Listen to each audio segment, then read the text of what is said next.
Hello, my name is Danny Sullivan. I'm editor-in-chief of SearchEngineLand.com. We're a website that helps you learn how to use search engines better. Today I'll be talking about how to use Bing and Google to find imagery of the Haiti earthquake and the damage that happened after that. I'm going to start off over here at Bing. This is Microsoft Search Engine. To get to the Maps area from the Bing homepage, which is at bing.com, you can simply click on Maps. And then to get to Haiti, I'll simply type in the word Haiti. That brings the country centered up for me, and I can zoom in either by scrolling with a mouse wheel if you have one, or by using the plus symbol. If you're wondering where the satellite imagery is, you probably need to turn it on. If you come over here and click on Aerial and select Satellite Photo Map, you'll get the images as taken by space satellites. In some cases, they also do flyovers in various parts of the world from airplanes. And here I'm zooming in, and that's as tight as I can go. And there is actual damage. This is after the earthquake. The imagery is updated to that degree here, but you can't zoom in very tightly. I'm going to show you a way to do that better. I'm going to go back to Bing, heading back to Maps, and you'll see over here the Explore the new Bing Maps option. I'm going to click on the Try It Now option. And again, I'll type in Haiti. And now I'm using their new mapping service, which has been updated. I have to have the Silverlight technology from Microsoft installed. It's like their version of Flash. And I can start zooming in again, as I did before. If I'm not seeing the satellite imagery, I have to come down here to where there's a little globe, click, and then I can shift over to where it says Aerial, select that, and now I'll have the aerial photography that I can zoom in on. Now, unlike the first time, I can get much closer. But even though I can zoom in much more closely, I still start losing detail as I get tighter. Now, fortunately, Bing has a special option that they've done just to help people who are trying to get more interesting or look more closely at Haiti. If I come over here and click on the Map Apps section, this little option of menu items come up, and what I want to select is this one here that says Bing Haiti Earthquake. I click on that, I'm zoomed right in, and I'm getting a before the earthquake shot. And you can see how I can even zoom in on it before the earthquake. And then if I click on this, I get an after look. So I can go back and forth between them. Very clearly see different places and how they've been impacted.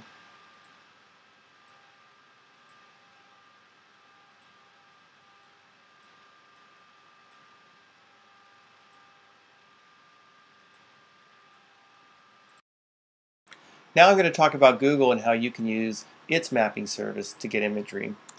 Once again, I'm going to type in Haiti. That'll bring me over to the country. I can zoom in the same way, either with my mouse wheel or by clicking over here. If I don't see any imagery, I need to select the satellite option, like that. And now I can zoom in. As with Microsoft, the imagery is all fresh. It may take a moment to load.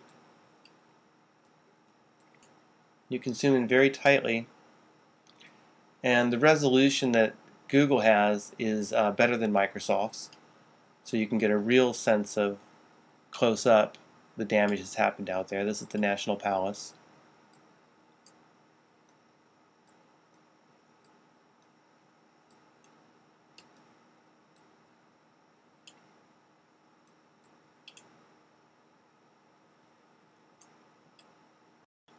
Next, I want to talk about Google Earth.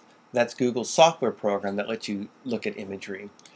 If you do a search for new imagery of Port-au-Prince, you'll be able to come to the Google Lat Long blog post that you'll see listed. Selecting that talks about how they've updated Google Earth.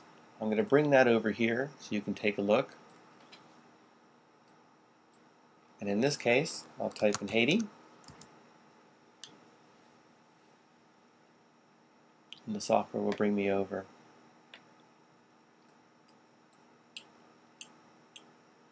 And again, I can scroll in, or I can use the plus symbol to get closer, and the imagery will start showing. And then what I can do within Google Earth is using these options over here I can actually turn. I start clicking on the arrows like this. I can kind of swoop it down. You can also do a lot of these things by holding on the Shift key and using your mouse buttons when you get to know how to use the program a bit better. It's not a true 3D image, but it gives you a sense of it as if you were sort of on the ground.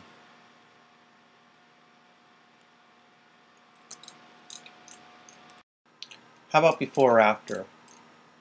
Let me zoom out here.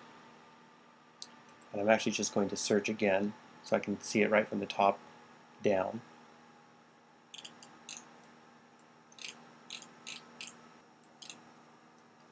And to do it this way, I have to come up here and select the little clock icon. When I've done that, I can get historical imagery of any area that they have over time. And really, I have to just toggle it back a bit. There you can see what it was like on December 24th. Here you can see what it was like after the quake. I can zoom in more tightly. Now, when you zoom in here, you may notice the quality isn't as good. That's because they didn't have better quality pictures back then when they shot it. They've shot much more higher resolution, but you still get a sense of some of the change. So that's a way of doing the before and after. Finally, another option is not from either Bing or Google, but actually CNN. They've actually done a video where they've had someone walking around and shooting information in all different directions, different cameras that are there, and you can actually drag the video around and get a sense of what it's like to be out on the ground out there. That's it. Don't forget that if you haven't donated already, you should do so. Do a search for Support Disaster Relief in Haiti, and that'll bring you to a page over at Google where they list a number of suggestions that you can go to trust, or find any organization that you trust to make your donation that way. Thank you very much.